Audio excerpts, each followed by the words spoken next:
오늘 우리가 읽은 하나님의 말씀은 하나님의 아들이신 예수님께서 죄인된 우리를 구원하기 위해서 육신을 입고 이 세상에 오셔서 우리의 모든 죄를 짊어지고 대신해서 십자가에서 심판을 받으시고 죽은 자 가운데 사흘 만에 부활하신 예수님이 하늘로 이제 승천해 가시기 전에 그 제자들 500명을 예루살렘에 있는 감람산이라는 곳에 불러 모아 놓으시고 거기서 마지막 당부의 말씀을 하시는 그런 내용입니다. 예수님이 뭐라고 말씀하시냐면은 너희는 예루살렘을 떠나지 말고 아버지께서 약속하신 것을 기다리라. 요한은 물로 너희에게 세례를 주었거니와 너희는 몇 날이 못되어 성령으로 세례를 받으리라. 예수님이 이렇게 이제 성령을 받아서 이렇게 이제 가야 된다고 이렇게 말씀해요. 예루살렘을 떠나지 말고 여기서 반드시 성령을 받아야 된다. 그런데 제자들은 어때요? 동문서답과 같은 그런 말을 합니다. 지금 이 제자들은 당시 유대 이스라엘 나라가 로마의 지배를 받고 있었기 때문에 그런 정치적인 억압으로부터 자신들을 해방시켜 줄 그런 메시아 구원자를 기다리고 있어서 이렇게 예수님께 말합니다. 이스라엘 주께서 이스라엘 나라를 회복하심이 이때니까 이렇게 해요. 그러니까 예수님이 때와 시기는 아버지께서 자기의 권한에 두셨으니 너희의 알 바가 아니고 오직 너희에게 성령이 임하면 너희가 권능을 받고 예루살렘과 온 유대와 사마리아 땅끝까지로 내 증인이 되리라. 여러분, 오늘 무슨 날입니까? 성령 강림 주일이죠. 제자들이 이제 이 말씀을 듣고 그 예루살렘에 있는 주님의 그 당부하신 대로 마가라는 사람의 집에 가서 열흘 동안 하나님의 약속한 그 성령을 간절히 사모하면서 기도했습니다. 그랬더니 오순절날 유대인의 명절인 하늘이 열리고 성령이 임했어요. 그래서 성령이 임하니까 이 사람들이 방언을 하게 되고 성령 충만함을 받아가지고 나가서 담대하게 주의 복음을 전하자 수많은 사람들이 주께로 돌아오고 구원받는 놀라운 부흥의 역사가 일어났습니다. 그리고 주님이 말씀하셨죠. 오직 너희에게 성령이 임하면 너희가 권능을 받고 예루살렘과 온 유대와 사마리아 땅끝까지로 내 증인이 되라고 했네. 그래서 이 복음 운동이 성령 임해가지고 계속 예루살렘에서 유대로, 유대에서 사마리아로, 사마리아에서 땅끝까지 전파돼 가지고 오늘 우리에게까지도 이 복음이 전파돼서 우리가 예수님을 믿고 구원받게 된 것입니다. 여러분, 오늘은 2000년 전 오순절날 마가 다락방에 성령 임하신 것을 기념하는 성령 강림 주일인데 오늘 여러분에게도 이 성령이 임하게 되시기를 바랍니다. 성령이 임하시면, 여기 예수님이 그런 말씀, 오직 너희에게 성령이 임하시면, 그런 말씀을 했는데 성령이 임하시면 어떤 일이 일어나는가? 오늘 주님이 우리에게 그런 말씀을 주셨는데, 여러분, 성령이 우리에게 임하면 어떤 일이 일어나냐? 구원의 확신을 갖게 됩니다. 우리의 신앙생활의 가장 중요한 목적은 뭐냐면 믿음의 결국은 영혼 구원, 우리가 영혼이 구원받아서 천국 가는 것이 가장 중요한 신앙생활의 목적 가운데 하나인데, 여러분 어떻게 돼요? 여러분 예수님을 믿습니까? 구원의 확신이 있으십니까? 제가 보면 예수님 믿은 지 오래되고 심지어 이 모태신앙이고 교회에 와서 세례를 받고 직분을 받았는데도 많은 사람들이 구원의 확신이 없어요. 그래서 강단에서 천국과 지옥에 대한 설교, 하나님의 심판에 대한 설교, 예수님이 곧 재림한다는 이런 설교를 들으면은, 이런 말씀을 선포하면은 괜히 불안해지는 겁니다. 나 혹시 구원받지 못해 천국까지 못하면 어쩌지? 또 여러분 어떻게, 죽는 것이 구원의 확신이 없는 사람은 너무 두려운 거예요. 그래서 이 코로나 바이러스 같은 이런 문제가 와도 죽음이 두려워서 굉장히 불안해하는 것입니다. 왜? 구원의 확신이 없으니까. 내가 오늘 죽어도 천국 갈 수 있다는 이런 믿음의 확신이 없으니까. 왜 여러분 교회를 오랫동안 다니고 세례받고 직분을 받고 모태신앙이고 이런데도 불구하고 죽음이 두렵고 지금 죽어도 천국 갈 수 있다는 믿음의 확신이 없습니까? 예수님을 믿었지만 성령을 받지 못해서 그런 거예요. 성령이 임하시면 여러분 어떻게 돼요? 이런 모든 내 안에 있는 불안과 두려움이 사라지고 성령이 임하시면 구원의 확신이 시계추처럼 왔다 갔다 하는 그런 게 아니라 나는 오늘 죽어도 천국 갈 수 있다는 이런 믿음의 확신, 나는 예수님의 십자가 피로 죄 사함 받았다는 이런 확실한 확신을 갖게 되는 것입니다. 왜 그러냐? 로마서 8장 16절에 보면 이런 말씀이 있어요. 같이 한번 읽습니다. 성령이 친히 우리의 영과 더불어 우리가 하나님의 자녀인 것을 증언하시나니. 우리에게 성령이 임하시면 성령이 우리 안에도 사람은 영과 혼과 육인의 영으로, 우리 영으로 더불어 우리가 뭐라고요? 성령이 뭐를 증거하신다고요? 하나님의 자녀인 것. 너는 하나님의 자녀야. 이렇게 성령이 우리에게 임하시면 성령이 증언해 주십니다. 그 성령이 내가 구원받았다고 믿는다고 해도 혹시 주님 앞에 가서 나 구원받지 못하였으면 어쩌지 이런 마음이 있을 수 있는데 성령이 임하시면 성령이 우리 안에서 우리 영으로 더불어 아니야, 너는 하나님의 자녀야, 너는 구원받은 사람이야, 이렇게 성령이 우리 안에서 증언해 주시는 거예요. 그러니까 뭐가 생겨요? 구원의 확신이 생겨. 제가 보면은 아무리 예수님 오래 믿었어도 모태신앙이어도 성령을 받지 못한 사람은 구원의 확신이 불분명해요. 그래서 늘 불안하고 두려운 거예요. 오늘 이 자리에 오신 여러분, 2000년의 오순절 마가다락방에 성령 임한 이 사건이 역사적인 사실로만 끝나면 안 돼요. 오늘 나에게도 오순절 사건이 일어나야 되는 것입니다. 우리 교회에도 제2의 오순절의 역사가 일어나야 되는 것입니다. 성령이 우리에게 임하시면 어떤 일이 일어나요? 놀라운 변화가 일어납니다. 사람이 변해요. 여러분, 우리가 교회에 나왔어, 전도를 받아가지고 교회 와서 어떤 사람은 이제 새신자 교육도 받고 또 세례도 받고 막 이렇게 이제 직분도 받았어요. 그런데도 불구하고 여전히 예수님을 믿고 교회 다닌다고 하면서도 세상 것을 추구하고 술, 담배 같은 것도 하나도 끊지 못하고 그리고 뭐 변화된 그런 삶을 살지 못해요. 그런데 여러분 어떻게 합니까? 이 교회에 와서 그냥 형식적으로 이렇게 신앙생활하던 사람에게 하나님의 영이신 성령 임하게 되면 이 사람이 완전히 새로운 사람으로 거듭나게 됩니다. 여러분, 요한복음 3장에 보면 어느 날 유대인의 관원인 니고데모라는 사람이 예수님께 왔어요. 그런데 그 사람에게 예수님이 이렇게 말씀하십니다. 네가 진짜로 하나님의 나라에 들어가려면 물과 성령으로 거듭나야 된다. 여러분, 우리에게 성령 임하면 완전히 하나님의 자녀로 새로운 피조물로 거듭나게 됩니다. 그러면 새로운 사람으로 변화되는 거예요. 새로운 인생관, 새로운 가치관, 새로운 세계관을 가지고 새로운 인생, 새로운 삶을 사는 거예요. 근데 교회를 나와도 성령을 받지 못한 사람은 여전히 몸은 이곳에 있지만 안 믿는 사람하고 별 차이가 없는 거예요. 그냥 종교인일 뿐이에요. 여러분, 그래서 그냥 종교인으로 교회를 다니면 안 돼요. 반드시 성령을 여러분 받아야 됩니다. 성령을 임하면 어떤 일에는 그 무엇으로도 변화시킬 수 없고 바꿀 수 없는 사람들이 변화돼요.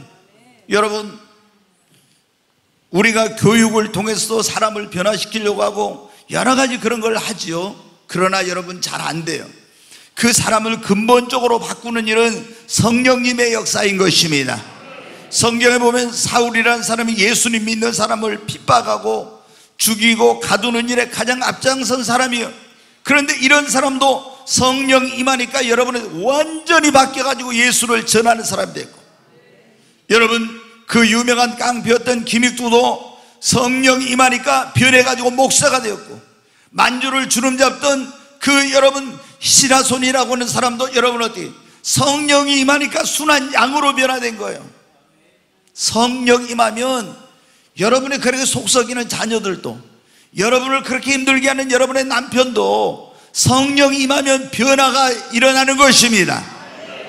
그리고 성령 임하면 미지근한 신앙이 뜨거운 신앙으로, 소극적인 사람이 적극적인 사람으로, 겁이 많고 두려웠던 사람이 담대하고 용기 있는 사람으로 변화되는 것입니다.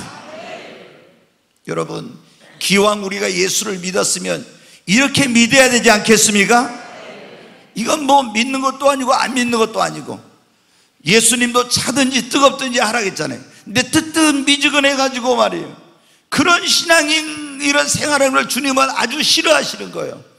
여러분, 그런데 언제 우리가 정말 이렇게 뜨거운 신앙생활, 기쁨과 감격과 감사가 넘치는 그런 신앙생활, 행복한 신앙생활을 할 수 있어요?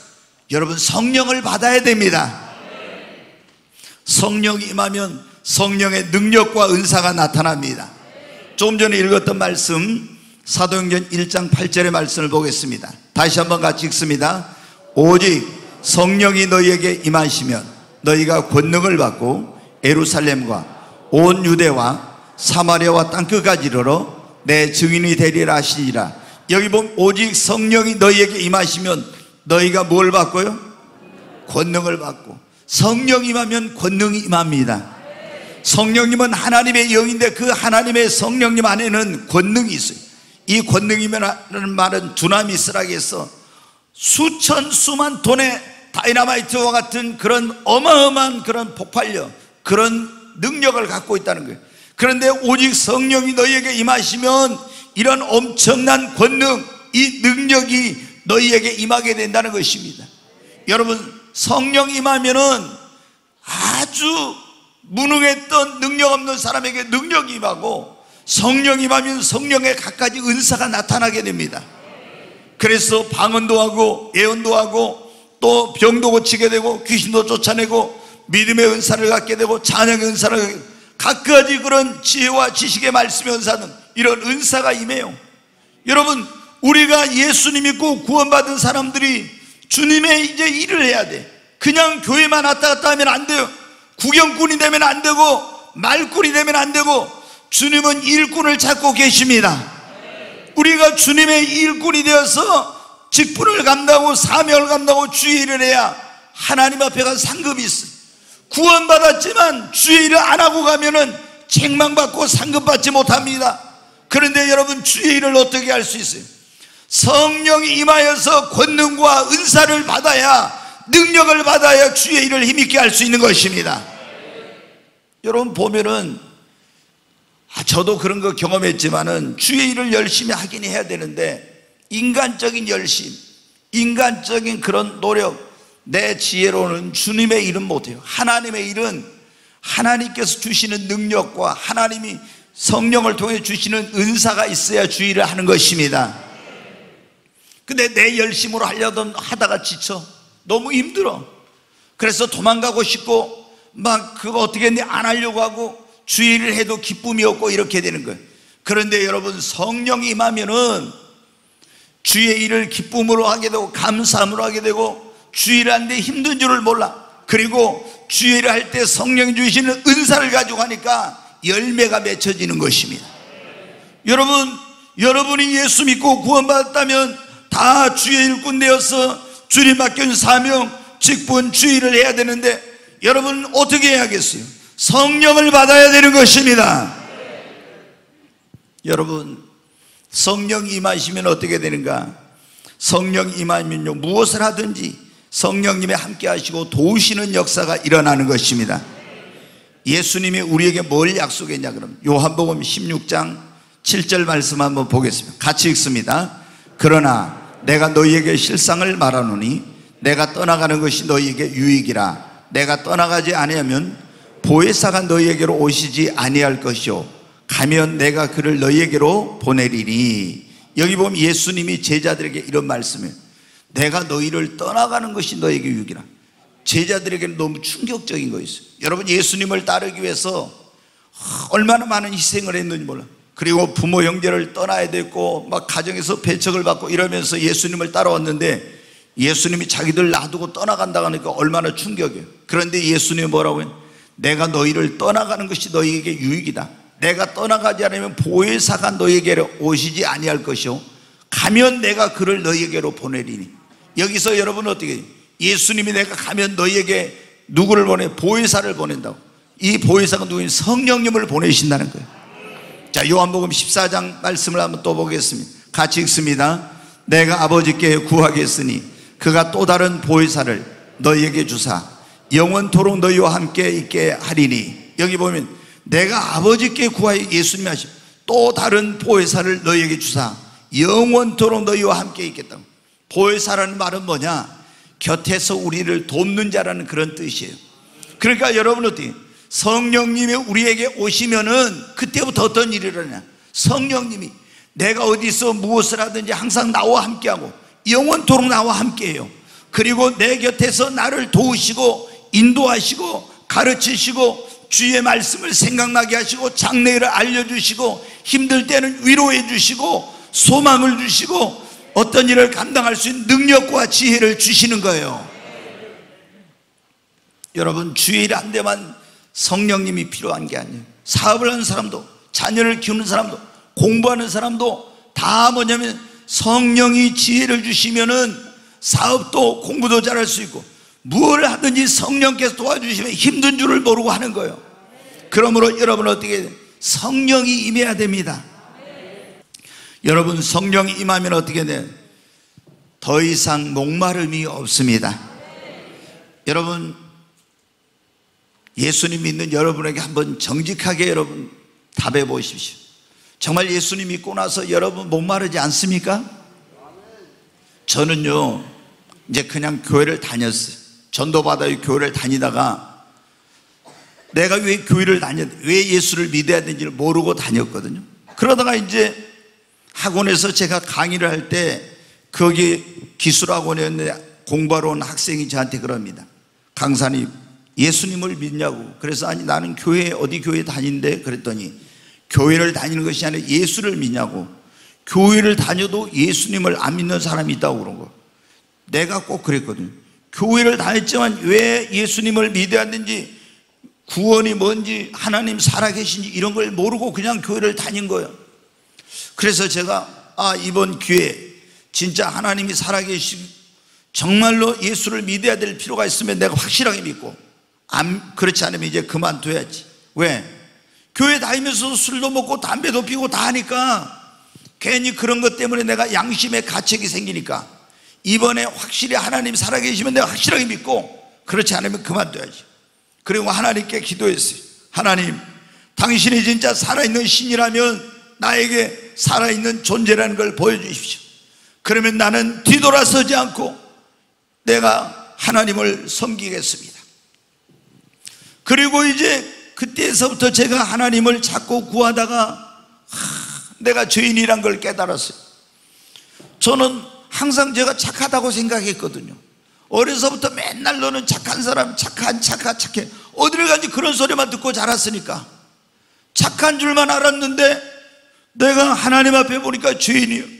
그리고 바로 예수님께서 죄인된 나를 구원하기 위해서 내 죄를 짊어지고 십자가에 피 흘려 죽으시고 이 예수 그리스도의 그 십자가 공로로 구원받는 사실을 알게 됐어요. 내가 예수님을 믿고 나니까 얼마나 기쁨이 넘치는지, 그야말로 세상에서 지금까지 맛보지 못한 기쁨.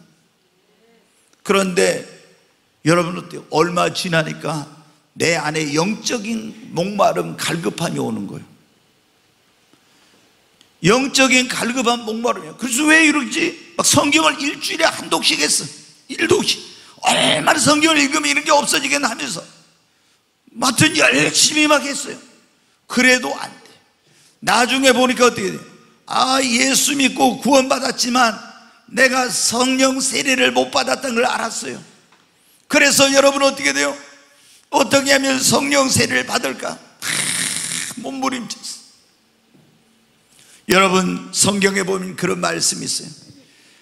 요한복음 4장에 예수님께서 사마리아 성의 야곱의 우물가에서 전에 남편을 5이나 뒀고 지금 6번째 어떤 남자하고 동거생활하고 있는 한 여자를 예수님 만났는데, 그 여자가 얼마나 그 심령이 목마른지를 아셨어요.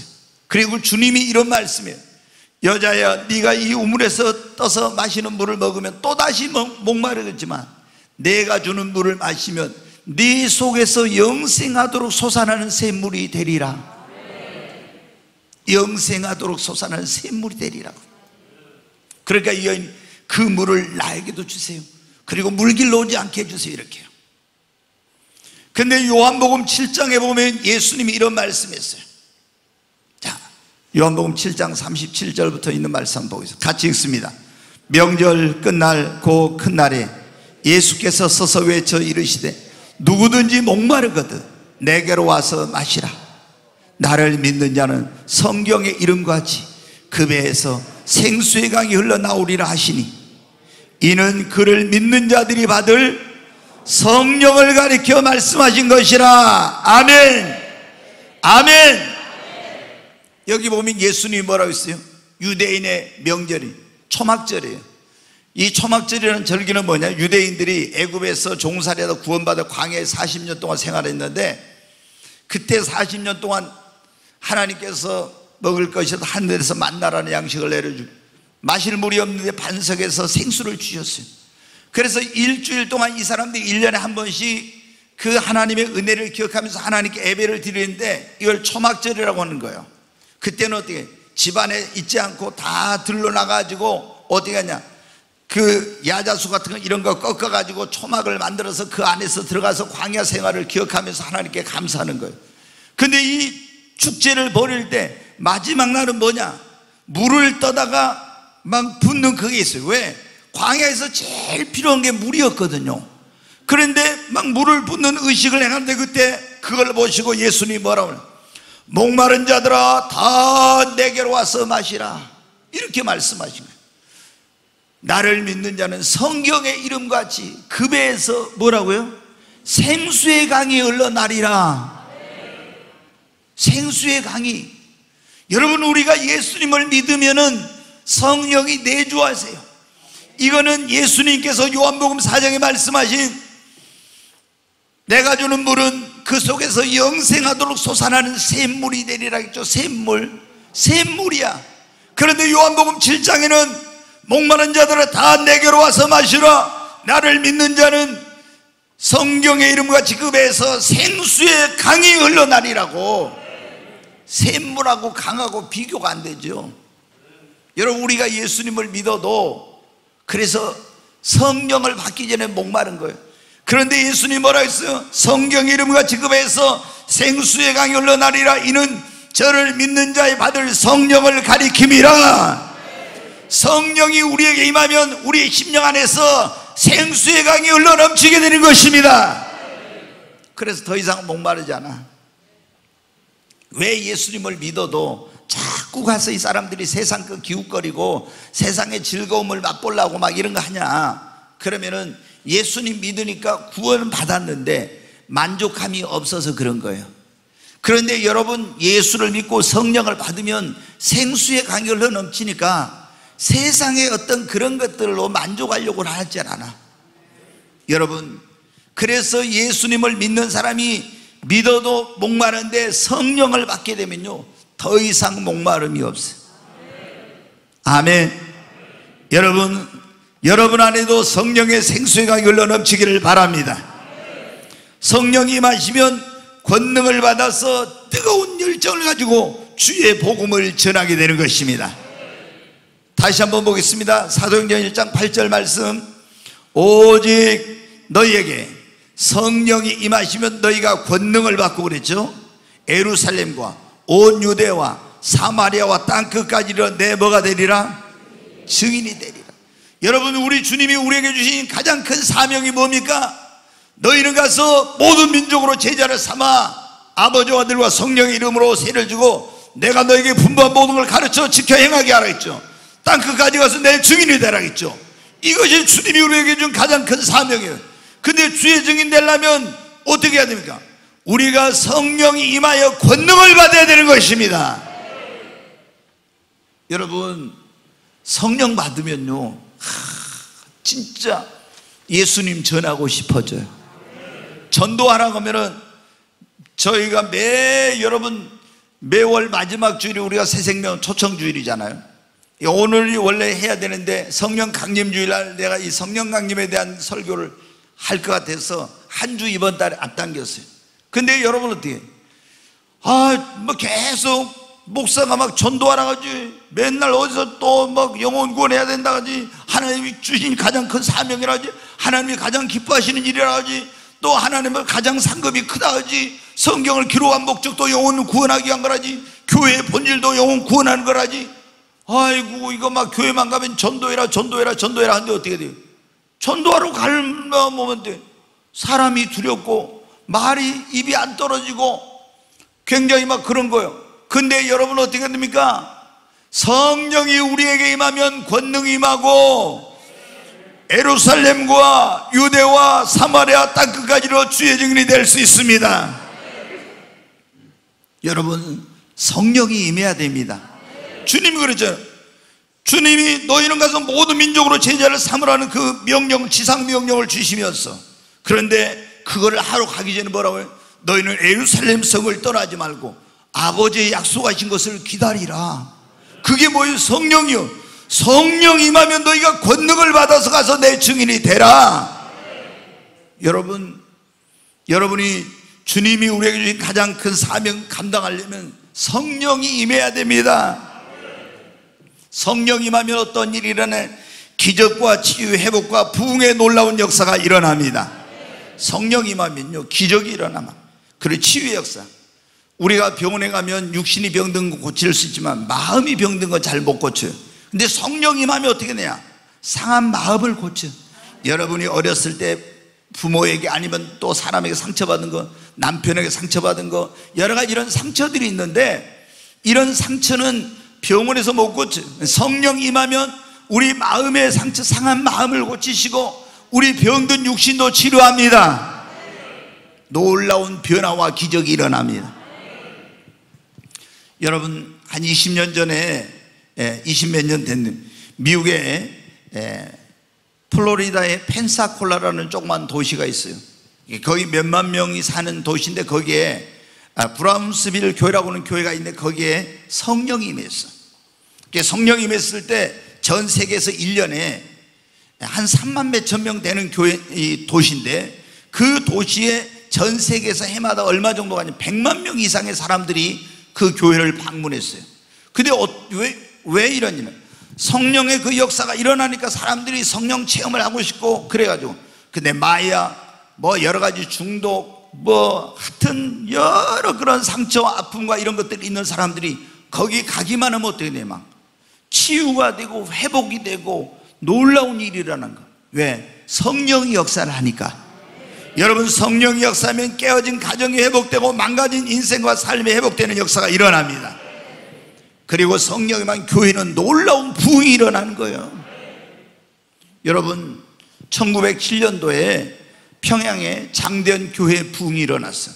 근데 그때 이 조선에 1907년도 조선이죠. 조선의 기독교인들이 얼마였냐면 그때 5만 명이었어. 5만 명. 전 조선 다 합쳐서. 그런데 장대현 교회 성령이 임해가지고 성령의 그 능력으로 폭발하니까 어떻게 돼? 10년 만에 조선의 기독교인이 30만 명이 된 거예요. 그리고 그 성령의 역사가 계속돼가지고 이 대한민국의 여러분들 기독교인들이 북한 빼고 남한만 해서 1200만까지 가게 된 거예요. 성령이 아니고서는 안 되는 겁니다. 여러분 성령이 임하면 기적이 일어나고 치유가 일어나고 회복이 되고 부흥의 역사가 일어납니다. 어떤 고난과 환난과 시련도 이겨낼 수 있어요. 여러분 우리 앞에 어떤 환난이 와도, 어떤 고난이 와도, 어떤 시련이 와도 성령님이 임하시면요 다 성령의 능력으로 이겨낼 수 있습니다. 여러분 오늘 우리가 그런 말씀을 듣고 성령이 임하시면 어때요? 교회를 그냥 다니면서 예수 믿는다고 구원의 확신이 없는 사람이 구원의 확신을 갖습니다. 성령 임하면 사람이 변하고 놀라운 변화가 일어납니다. 성령 임하면 이 성령의 능력과 은사가 그에게 나타나게 됩니다. 성령 임하면 보혜사 성령이 때마다 일마다 인도하시고 도우시고 역사가 일어납니다. 성령이 임하시면 우리 안에 생수의 강이 흘러 넘칩니다. 성령이 임하면 우리가 주의 증인이 될 수가 있어요. 기적과 치유, 회복, 부흥의 역사가 일어나고 어떤 시련과 고난도 이겨낼 수 있습니다. 그러니까 우리는 뭘 받아야 돼요? 성령을 받아야 합니다. 여러분, 2000년 전에 오순절 마가다락방에 성령 임한 것을 기념하는 성령 강림주일인데, 그것이 2000년 전에 역사적인 사건으로만 끝나면 안 돼. 오늘 나에게도 그 일이 일어나야 되는 것입니다. 여러분, 그럼 우리가 성령 세례 이 받고 성령 임하려면 성령 세례를 받아야 되는데, 어떻게 하면 성령 세례를 받을 수 있어요?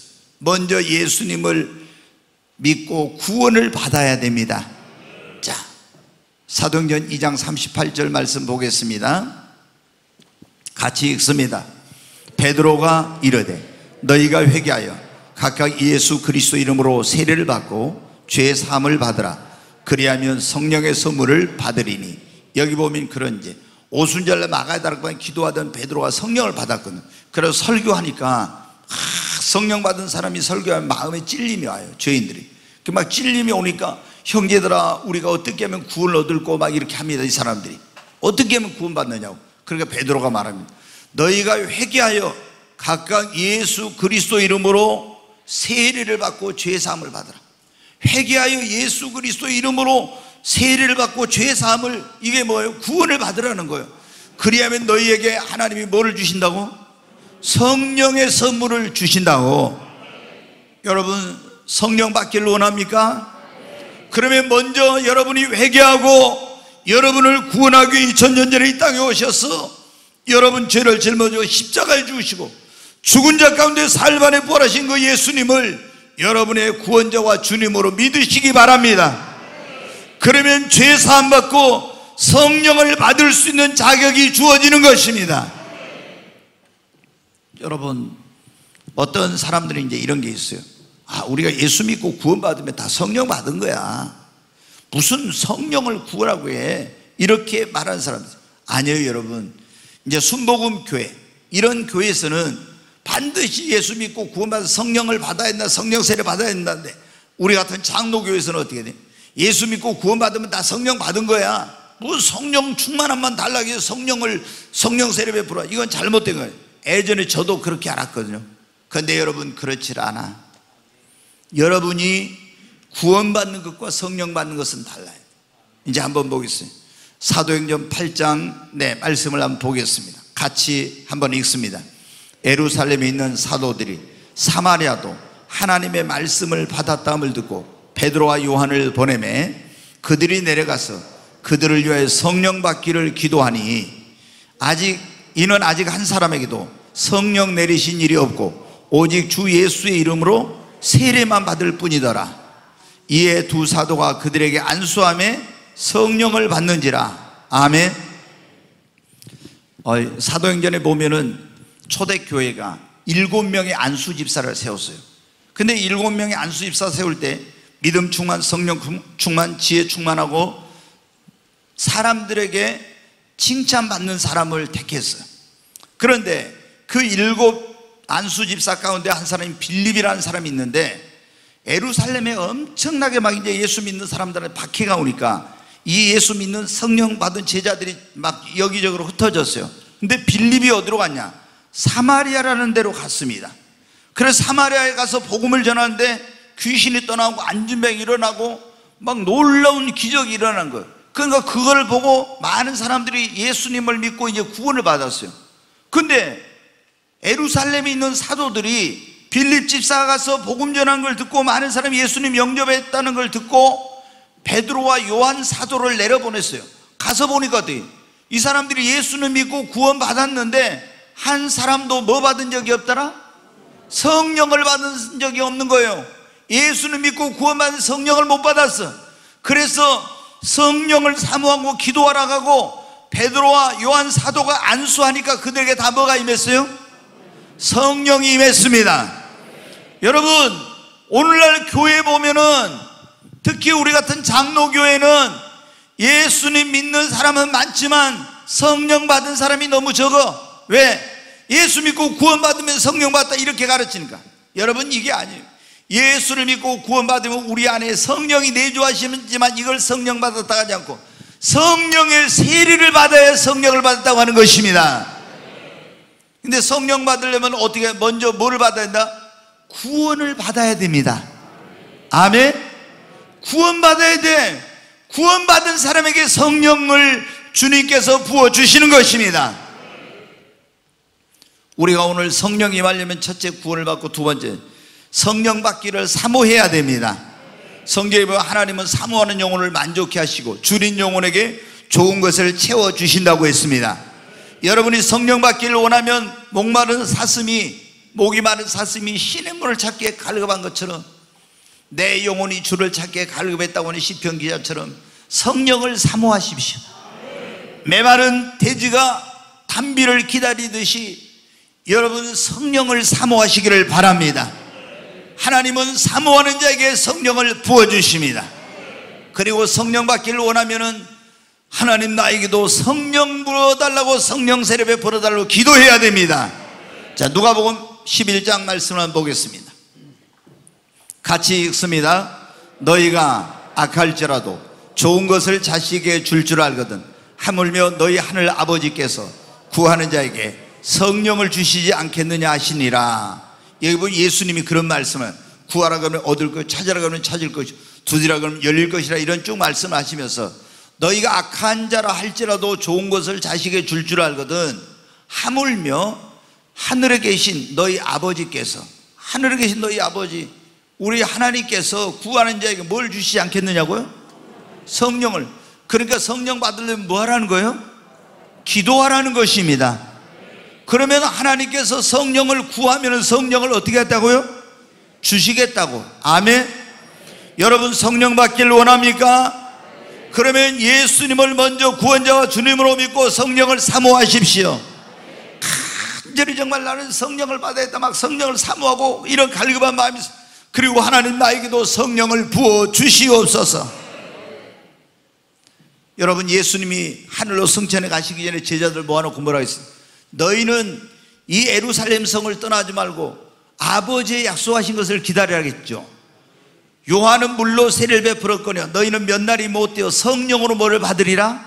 세례를 받으리라. 아멘. 그리고 성령이, 오직 성령이 너희에게 임하시면 너희가 권능을 받고 예루살렘과 온 유대와 사마리아 땅까지를 내 증인이다. 그 주님의 말씀을 듣고 어떻게 제자들은 예루살렘 성에 그 도시에 있는 마가의 집으로 갔어요. 그래가지고 그 집은 부잣집이었는데 다락방이 큰데 그 다락에 들어가서 거기서 열흘 동안 전혀 기도에만 힘을 쓴 거예요. 기도에. 그랬더니 예수님 승천하시고 나서 열흘 후에 유대인의 3대 명절 가운데 하나인 오순절날 하늘이 열리고 성령이 임하게 된 거예요. 여러분 성령을 받아야 됩니다. 성령 받으려면 성령을 사모하고 기도해야 됩니다. 근데 어떻게 제자들이 모여서 합심해서 간절히 성령 임할 때까지 끈질기게 기도했죠. 여러분 성령 받으려면 기도를 어떻게 해야 되냐? 금식 기도보다도 중요한 거. 금식 기도에 성령 받기 좀 어려워요. 제가 많이 해봤으니까. 성령 받으려면 묵상 기도한 사람은 거의 성령 받기 힘들어. 그리고 여러분이 성령 세례를 진짜 강력하게 받으려면요, 하나님 앞에 부르짖어서 기도해야 돼. 너는 내게 뭐 하라? 부르짖어라. 정말 알기는 이렇게 잘하는데 왜 부르짖어 기도 안 해요? 부르짖어 기도해야 됩니다. 어떤 사람은 그래, 야 뭐 하나님이 귀 먹었냐? 전지전능하신다. 근데 전지전능하신 하나님이 뭐라고 했어요? 너는 내게 뭐 하라고요? 부르짖으라고. 그러면 내가 네게 응답하겠고 네가 알지 못하는 크고 비밀한 일을 내게 보이리라. 간절함이 없는 사람도요, 부르짖어 기도해봐요. 그러면 간절함이 생겨. 저는 그걸 경험해봤어요. 예전에 제가 개척교회인데, 개척교회 할 때 동네 가운데가 교회가 있어요. 그러니까 거기서 부르짖었다가는 어떻게 돼요? 동네 사람들이 쫓아오고 난리 나죠. 몇 번 막 그런 적이 있어요. 그래갖고 와서 유리창 깨버리고 시끄럽다고. 그래서 제가 이제 부르짖는 동성 기도를 해야 되겠는데 어디로 가지? 산으로 가. 아무도 없는데 저 산으로 가가지고 거기 산속에 들어가서 쥐어 하고 부르죠. 그럼 처음에는 간절함이 없어요. 막 계속 쥐어 하면서 부르짖으면 나중에 여기서 있잖아요, 뭐가 확 올라와. 그러면서 갑자기 성령이 임하면서 막 뜨거운 기도, 눈물, 콧물이 쏟아지는 막 그런 기도가 돼요. 여러분 어때요? 우리가 그래서 주님이 뭐라고 하냐? 부르짖어 기도하라는 거예요. 아멘. 어떻게 기도하면 성령을 빨리 받냐? 부르짖어 기도하면서 아유 한 5분 하다가 너무 목이 너무 쉰다 이거 그래가지고 중간에 그만두면 안 돼. 언제 끈질기게 기도하면 오늘 밤에도 여러분 성령 받을 수 있어요. 근데 조금 기도하다가 아이고 너무 피곤해 오늘 가서 자고 내일 해야지 뭐 이런 식으로 하면요 성령을 못 받는 거예요. 너무나 많은 사람들이 부르짖어 기도 안 하고 소극적인 기도를 하고 그리고 간절하게 끈질기게 그렇게 기도해야 성령을 받는데 그렇게 안 하니까 그런 거예요. 조영기 목사님이 어떻게 성령 받았냐? 1953년도에 이제 불광동에 서울에 천막교회를 한 거예요. 천막을 치고 가만히 깔고. 그런데 그 불광동에 어떤 알코올 중독자들 그리고 오갈 데 없는 사람들 전쟁 그 6.25 전쟁 그 막 끝날 때니까 아주 비참한 그런 사람들 화투 막 이런 것만 한 사람들이 모이는 거예요. 전도하러 갔어요. 전도하러 가서 예수 믿고 구원 받으세요. 그래 천국 가야 됩니다. 이렇게 예수님 안 믿으면 지옥 갑니다. 이렇게 하니까 한 아주머니가 딱 그런 거예요. 남편은 알코올 중독자에다 날마다 노름만 하고 집에 와서 가정을 돌보지도 않는데 나는 지금 여기가 지옥인데 천국이 어디 있냐고. 나는 지금 사는 것이 지옥이다. 천국이 있으면 보여주라는 거예요. 그러니까 조영기 그때 전도사인데 아니 할 말이 없는 거예요. 그래가지고 아무리 전도를 해도 전도가 안 되는 거예요. 그래서 딱 전도가 딱 와가지고 방 안에 들어가서 문을 딱 잠그고 그렇게 했어요. 하나님 내가 이래가지고는 전도 못하겠습니다. 천국을 보여달라는데 어떻게 전도합니까? 나에게 사도들에게 제자들에게 부었던 성령을 나에게도 부어주세요. 나 성령 안 받으면 이 방 안에서 안 나가겠습니다. 그렇게 하고 문을 걸어 잠그고 성령 부어달라고 막 그 방 안에서 간절히 눈물로 기도했어요. 그랬더니 성령이 임한 거예요. 그래가지고 여러분 성령 받아가지고 나가서 전도하니까 사람들이 와가지고 병 고침 받고 성령 받고 변화되고 주정뱅이가 새 사람 되고 여러분 이런 역사가 일어나니까 그 불광동 천막교회가 부흥 해가지고 이제 서대문에다가 교회 이름도 부흥회관이라고 바꿨어. 한 5만 명이 되니까 서대문 로타리가 전부 다 주일날 되면 마비가 되고 안 되는 거야. 이제 어떻게 하지? 하나님께 막 기도를 했어요. 어떻게 하지? 그때 여의도가 개발될 때인데 여의도 한상을 하나님 딱 보여주신데 여왕벌이 쫙 여의도로 날아가는 걸 보여준 거예요. 그러면 벌들은 다 어디를 따라가요? 여왕벌을 따라. 아 저기로 가라는구나. 그래서 그때 버스도 안 다니고 전기도 제대로 안 되고 이런 시설이 안 되는 여의도에다 다 미쳤다고 반대하고 안 된다고 장로님들도 안 된다는데 그래 간 거예요. 그래가지고 여러분 어때요? 거기다 여의도 순복음교회를 짓고 그때 거기로 안 갔으면 어떻게 여의도 순복음교회 부흥이 안 되는 거예요. 이렇게 그래가지고 많을 때 제적이 얼마? 85만 명. 여러분 85만 명이 전주보다 더 커. 교인이 그렇게 뭐 이거를 85만 명을 어떻게 목회를 하겠어요? 성령을 받았으니까 하는 겁니다. 여러분 어떻게 조영기 목사님이 어떻게 성령 받았다고요? 하나님 앞에 부르짖어 간절히 눈물로 기도했더니 성령 받은 거예요. 여러분 예수님 믿어도 성령 안 받은 사람은 예수쟁이가 될 수가 없고 예수 믿는 맛이 진짜를 모르는 거예요. 수박 겉핥기식 신앙생활이에요. 수박을 여러분 보세요. 겉에를 아무리 혀로 갖다가 핥아봐요. 수박 맛을 알아요? 몰라. 수박을 딱 쪼개가지고 그 안에를 맛을 봐요. 아 진짜 수박이 맛있네. 고창 수박, 무등산 수박이 맛있네 이러지 어떻게 해요? 수박 아무리 겉에 핥아봐요. 뭔 맛인지 알아요? 여러분이 교회를 아무리 다녀도 성령 안 받으면 수박 겉핥기식의 신앙생활이에요. 여러분 진짜 예수 믿는 맛을 알고 행복한 신앙생활을 하면 성령 받아야 돼요. 하나님 앞에 여러분 어떻게 한번 결단해요. 하나님 정말 여기 와서 여러분이 떠들고 밤새 눈물 흘리며 통곡하고, 여기 온 예배당 시끄럽게 하고 여기 있는 사람들 잠 못 자게 한다고 여러분 집에 가라고 쫓아낼 사람 하나도 없으니까 여기 와서 한번 막 밤새 부르짖으면서, 하나님 나 성령 안 받으면 집에도 직장이고 뭐시고 다 안 가려니까 성령 부어주세요 한번 해봐요. 그러면 분명히 성령 받을 겁니다. 여러분, 우리가 성령을 받으려면 예수님 믿고 사모하고 기도해야 됩니다. 그런데 아무리 어떤 사람은 기도해도 성령이 안 임해. 왜 그래? 하나님과 나 사이에 막힌 것이 있으면, 죄가 있고 막힌 거 있고 이런 불순종한 게 있으면 성령이 안 임해. 제가 98년도에 나는 이제 어떻게 돼요? 예수 믿고 조금 전에 말씀드렸죠. 구원받아가지고 너무너무 행복했어. 그냥 교회만 다니다 예수 믿고 제사만 구원받으니까 막 구름 위를 걷는 것 같아. 그런데 얼마 지나니까 있잖아요, 내 마음이 공허한 거예요. 왜 이러지? 이게 성령을 받아야 된다는 거 모르는 거예요. 거기서는 그런 거 안 가르치니까.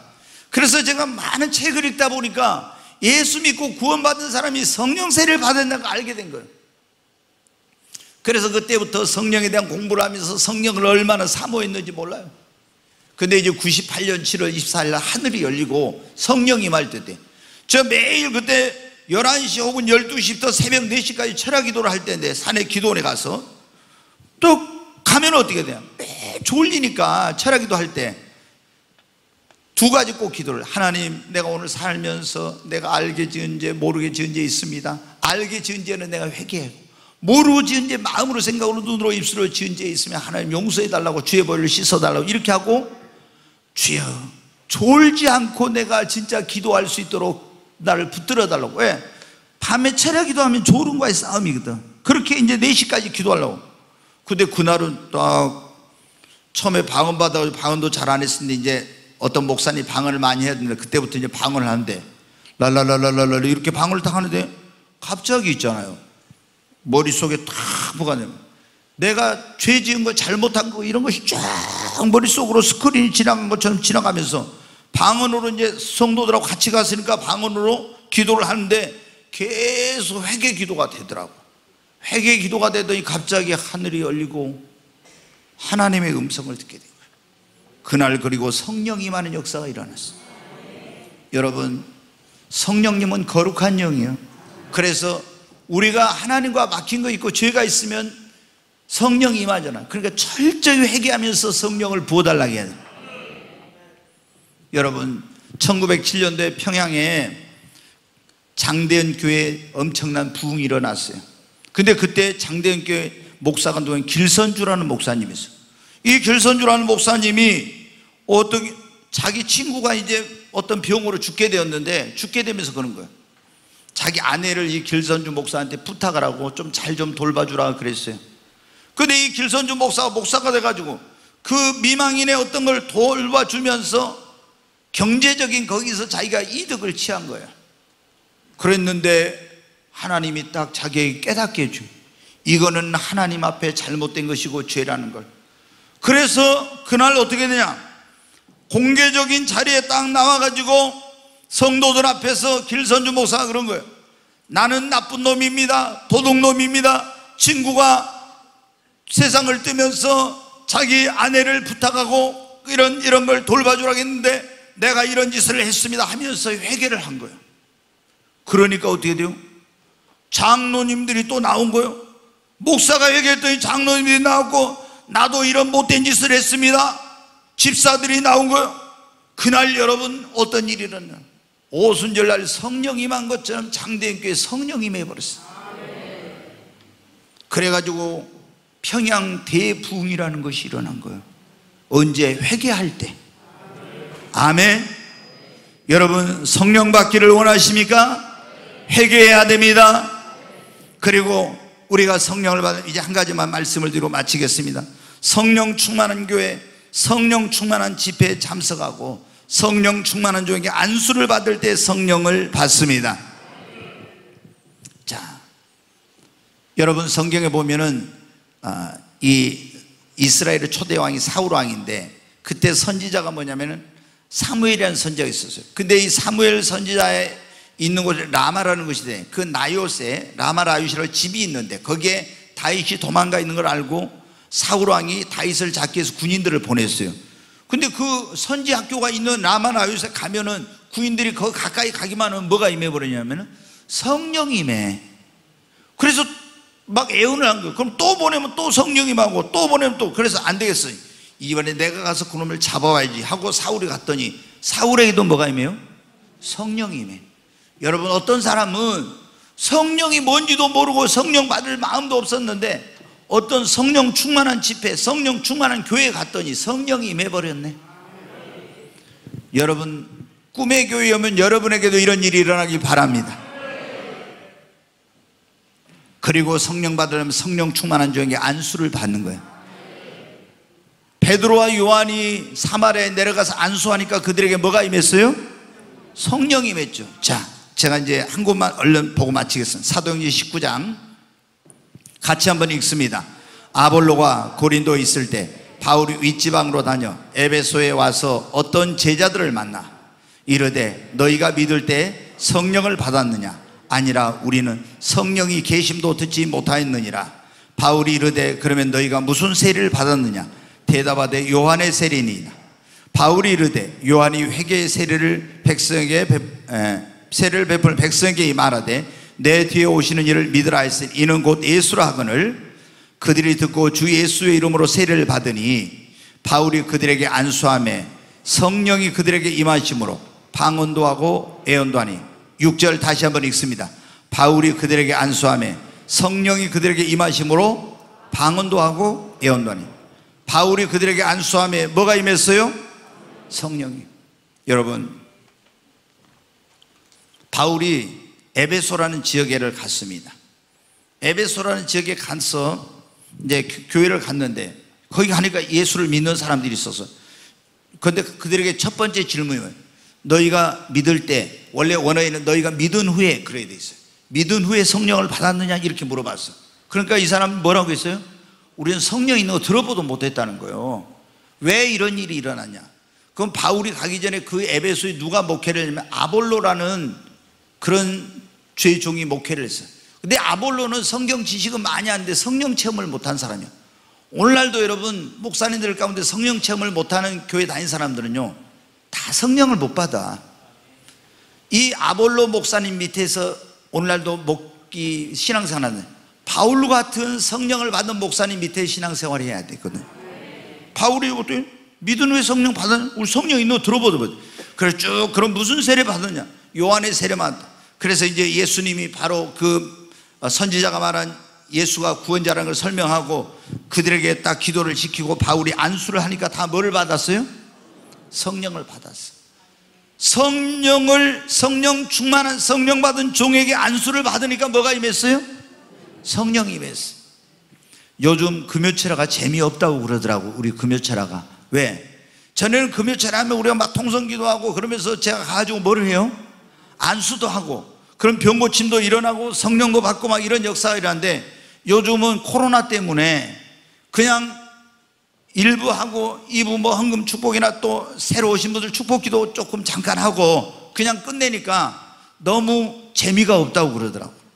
여러분, 우리가 그래서 교회를, 어떤 교회를 만나는지 이렇게 중요한 겁니다. 어떤 목사를 만나는지 이렇게 중요한 거예요. 아볼로 같은 그런 사람이 목회하는 교회, 그런 목사님 밑에 가서 신앙생활 하면요 성령이 뭔지도 몰라요. 성령이 뭔지도. 성령 받는 것은 고사하고 성령이 뭔지도 몰라. 바울 같은 성령 받은 그런 목사님 밑에 가서 신앙생활 하면서 이렇게 할 때 성령을 받는 역사가 일어나는 거예요. 여러분, 우리는 얼마나 좋아요. 저도 여러분 어때? 옛날에 예수 믿고 구원받으면 다 성령 받은 거야 이렇게 배웠던 사람이야. 근데 그게 아니더라고. 그래서 저도 성령에 대한 책을 수백 권 읽으면서 성령을 사모하면서 기도하다가 여러분 20 몇 년 전에 성령을 받은 거예요. 그러니까 그때부터 완전히 달라진 거예요. 여러분 성령 받아야 됩니다. 성령 받아야 됩니다. 성령 받으면 어떻게 한다고? 구원의 확신이 생긴다고. 성령 받아야 여러분 어떻게 합니까? 여러분이 목마르지 않습니다. 삶의 변화가 일어납니다. 새 사람 됩니다. 그리고 생수의 강이 흘러넘치고 주의 증인 되고 놀라운 기적과 치유와 회복의 역사가 일어나고 부흥이 일어나고 어떤 어려움도 이겨낼 수 있어요. 여러분, 이 오늘이 2000년일에 막아야 될 거에 성령 임하는 걸 기념하는 성령 강림주일인데, 이 역사적인 기념만 하고 끝나면 안 됩니다. 그 일이 오늘 나에게, 우리 교회에 일어나야 됩니다. 우리에게 성령 임하면 우리가 어떻게 돼요?